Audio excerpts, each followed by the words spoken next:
Hey everybody, it's Ron from Pick Dawgz, and this is Ron's Rundown. We're going to go over the MLB games scheduled for Tuesday, July 8th, 2025. If you like this video, make sure to hit that thumbs up button and subscribe. Put your baseball picks in the comment section below. And if you're looking for my best bets, the games I love the most, including my daily rundown best bet in Major League Baseball, you can find those at the Premium Picks tab or the Experts tab at pickdawgz.com. There's also a link in the description. Alrighty, here we go. Here are the games for Tuesday, Major League Baseball. First up, we've got the New York Mets and the Baltimore Orioles. We've got Clay Holmes and Brandon Young as the starters. It was definitely a promising sign and a promising, step in the right direction for the Mets this past weekend, winning that Subway Series over the Yankees. And I think they win this first game. I think this is a lopsided pitching matchup in favor of the Mets. Brandon Young, 7.02 ERA on paper, but I just don't think he's a viable starting pitching option at the major league level right now. So I think the Mets, a team that's been able to get to righties quite well in the last 30 days and overall this season, should be able to get to Young for a few runs early. I think it's going to be a tough outing for Young. I think Clay Holmes, who's proven to be sharp on the road this season, can put together 5-6 decent innings himself. He's got to watch that control. The walks have really piled up for him recently, but I think he pitches well enough for the Mets to grab the win. Give me New York in this one. I'll also take the over in Mets-Orioles. Next up, the Tampa Bay Rays and the Detroit Tigers. We got Ryan Pepiot and Jack Flaherty as the starters. Originally, we thought Flaherty was going to go on Monday. He's moved to Tuesday. Still don't love this situation for him. I mean, the Rays have been crushing right-handed pitching in the last 30 days, and I don't really like the way Flaherty has pitched this season with an ERA just below 5. I think Pepiot is the much better option for Tampa Bay. I think the Rays win this game on the road on the money line. Next up is Seattle Mariners and the New York Yankees. We got Logan Gilbert and Will Warren as the starters. Now, we've taken the Yankees quite a bit recently, and a majority of those have been losses, but we did grab the win on Sunday as they salvaged the Subway Series with a much-needed victory. But I'm not looking to back the Yankees in this first game of this series. I think it's going to be an overall okay series for the Yankees, but I think it's a lopsided pitching matchup in favor of Seattle in this first one. I think Logan Gilbert is a great option for Seattle in the rotation. I think he earns a good amount of strikeouts. I would look towards his strikeout prop over in this game. Will Warren got crushed in his last start, so I'm going to roll with the Mariners in this first game on the money line at Yankee Stadium. Next up, we've got the Rockies and the Red Sox. We've got Kyle Freeland and Brian Bayo as the starters. The Red Sox in the last 30 days, 853 team OPS against left-handed pitching, 227 isolated power. They're both number one in the league. Strikeout rate's a little bit steep, but I mean, this team has just been crushing lefties, and that's a pretty large sample size, over 350 plate appearances. I think the Red Sox get to Freeland for a few runs early, add a few runs on the Rockies bullpen. But then you look at this Rockies team in the last month, and yes, a lot of these numbers were because of Coors Field games, but Colorado's improved their numbers against right-handed pitching, where they're above league average in both OPS and ISO in the last month. And we've talked about Brian Bayo having a pretty steep expected ERA. So I think we see both teams, chipping some runs here early. I like the over in the first 5 innings and the over in the full game. Next up, the Miami Marlins taking on the Cincinnati Reds. We've got Yuri Perez and Nick Martinez as the starters. Now, I've mentioned my concerns with Yuri Perez not missing a lot of bats in previous outings, but he's had 6+ strikeouts in 2 of his last 3 games, including his last start, which was his best start of the season against the Minnesota Twins. 6 innings, 7 strikeouts, a scoreless baseball, just 1 base hit and 1 walk given up. And the Marlins have now won 3 of his last 4 games. We know I'm not the biggest fan of Nick Martinez, and he was pretty good in his last game against the Red Sox in a pretty tough situation. The weather was really hitter-friendly, but I still don't love Martinez overall as a great starting pitching option in this Reds rotation. I think the value definitely lies with the Marlins, who've been playing pretty good baseball in the last month. So I'm going to go with the Marlins in this one at a great price on the money line. Next up, we've got the Chicago Cubs taking on the Minnesota Twins. We got Shota Imanaga and Simeon Woods-Richardson as the starters. I mentioned a few times, I do think that Woods-Richardson is the weakest link in this Twins rotation. With that being said, he has pitched pretty well in his last few games. I still think, though, that Imanaga is the much better option on the other side, so I am going to side with the Cubs in this game. But what I will say is, I think taking Chicago in the first 5 innings is the best decision, because if this is a close game late, I think the Twins have the much better bullpen in this series, and we've seen them rally a few times recently to pick up some wins. I mean, the Twins have not been playing their best baseball in the last month, that's for sure. It's why they have a losing record. But this is still a bullpen that is elite, in my opinion, and I think it's dangerous if it's a close game, especially at Target Field. So I'm going to side with the Cubs in the first 5 innings on the money line. Next up, we've got the Brewers and the Dodgers. We've got Clayton Kershaw and Jacob Misiorowski as the starters. Now, Misiorowski at home this season, very small sample size, of course, but 10 innings of shutout baseball with 13 strikeouts. We've seen him struggle a little bit on the road, like his last game against the New York Mets, but we know he's got a lot of potential. We know the strikeout stuff is there. The control's been pretty solid. I think he pitches okay in this game, and I think that the Brewers are going to back him up. I mean, they've done very well against lefties, number 3 in baseball in team OPS against southpaws in the last 30 days, and Clayton Kershaw wasn't his best in his last start against the lowly White Sox, so I'm going to roll with the Brewers in this game on the money line at American Family Field. Next up, the Pittsburgh Pirates and the Kansas City Royals. We've got Mitch Keller and Seth Lugo as the starters.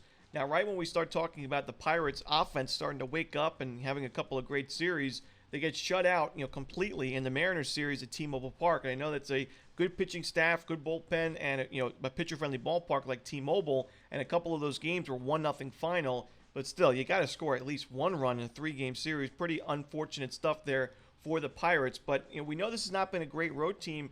I'm still not in love, though, with the Royals offensively this year. And I think this is a situation where Lugo and Keller kind of cancel each other out. I think both starting pitchers pitch really well in this game. I think both bullpens have a solid day. I would just rather have the plus 1.5 runs or the Pittsburgh Pirates at a plus money price than take KC and lay any odds or runs. I think that's where the value lies in a game like this, a virtual coin flip, if you will. So I'm going to go with the Pirates on the money line on the road. Next up, we've got the Blue Jays and the White Sox. We've got Chris Bassett and Aaron Savale as the starters.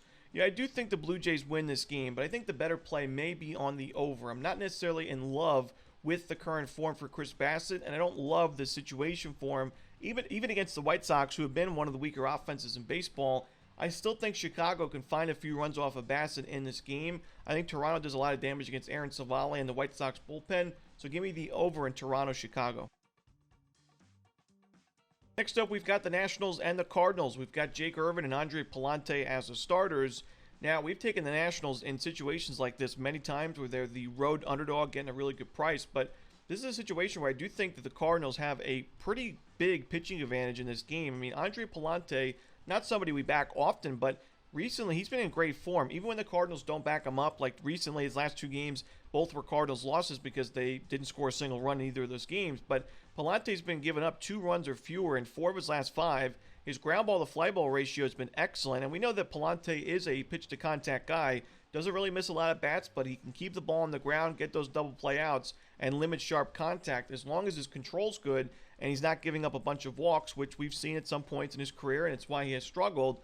That's where we look to avoid Pallante, but his control's been good. He's keeping the ball on the ground, and he's got great numbers against his current Nationals lineup. In about 50 plate appearances, a 23% strikeout rate's decent, a low walk rate, a 257 xWOBA. Then you add to the fact that the Nationals lead Major League Baseball in ground ball percentage as a team this season by a pretty good margin. They're just below 50% as a team, which is very steep. So it's a pretty good matchup there for Pallante. And then you add to the fact that the Cardinals, have good numbers against Jake Irvin. The current Cardinals lineup over a 550 expected slugging percentage against Irvin. I've mentioned many times I don't think Irvin's a great option in this Nationals rotation. He's been miserable on the road with an ERA just below 6. He's got super steep expected numbers. Underlying numbers aren't great. I'm rolling with the Cardinals in this one on the money line and run line. Next up, we've got the Guardians and the Astros. Joey Cantillo and Hunter Brown are the starters. Now, we mentioned that the Guardians faced Tarek Skubal on Sunday. They have to face Hunter Brown here on Tuesday.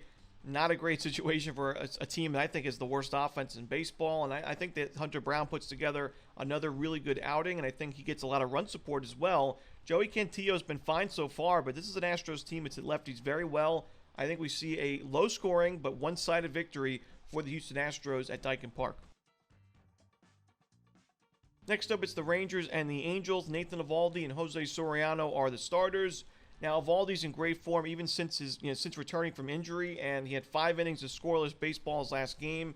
With Soriano, his last game in Angel Stadium being 8 runs and 4 innings, 9 base hits to go with it, it's just tough to have a lot of faith in Soriano's game here. I know he bounced back in that last game against the Braves, but that was on the road. In the last 2 seasons combined, Soriano's home ERA has been a lot steeper than it's been on the road.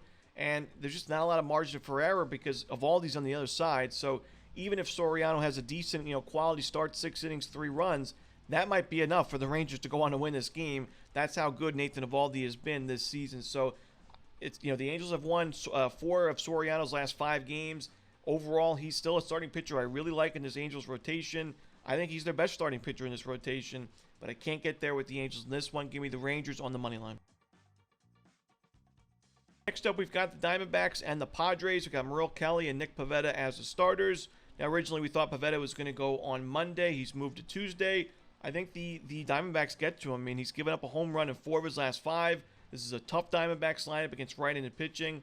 And I think Merrill Kelly's a good option for Arizona on the other side against a San Diego team in the last 30 days, around 25th in both OPS and ISO against righties. Give me Arizona on the money line in the first 5 innings and the full game.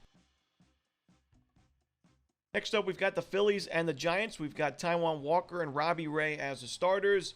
I think this is a lopsided pitching matchup. I've mentioned I don't think Walker is a great starting pitching option for the Phillies or for any team in the major league level right now. He's been okay out of the bullpen, but I just think even a team like San Francisco, which I've talked about, and been quite critical of their offense, I still think San Francisco can get to Taijuan Walker. And Robbie Ray facing a Phillies team, it's not been anything special against lefties as of late. So I look for a Giants win at Oracle Park. Next up, we've got the Braves and the Athletics, the final game for Tuesday's card in Major League Baseball. Didier Fuentes and Jeffrey Springs are the starters, and Fuentes has not pitched well at the Major League level in general this season. Now you can put him into one of the more hitter-friendly ballparks in the league, and you got an A's team. It's not been great at home this year, but Jeffrey Springs, they've won 3 of his last 4 games, including one of those at home.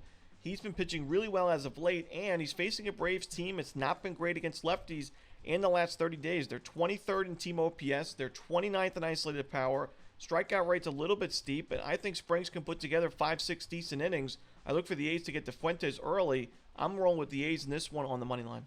And that's it. Those are the games for Tuesday in baseball. Hope you enjoyed this video. Again, if you're looking for my best bets, you can find those at the experts tab at pickdawgz.com. As always, this is Ron Romanelli. Good luck.